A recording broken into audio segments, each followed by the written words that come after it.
Good morning mga lods. For today's video, magluluto tayo ng sinigang na lechong manok. Ang mga ingredients, ililista po natin sa screen. Paki-screenshot na lang po. Sa isang kasirola, pakukuluan lang natin ng gandos, kamatis, sibuyas.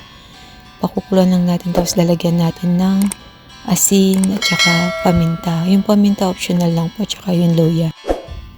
Bali palalambutin lang natin yung gandos or yung gabi. Pagka malambot na, ilalagay na natin yung ating lechong manok na natira.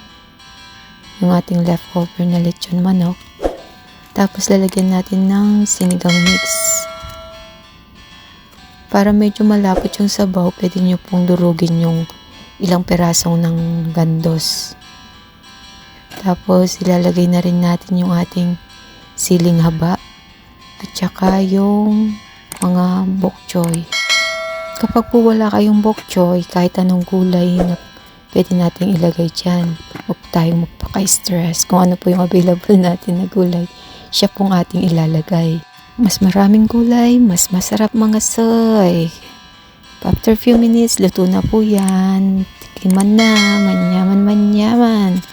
Manganta na po.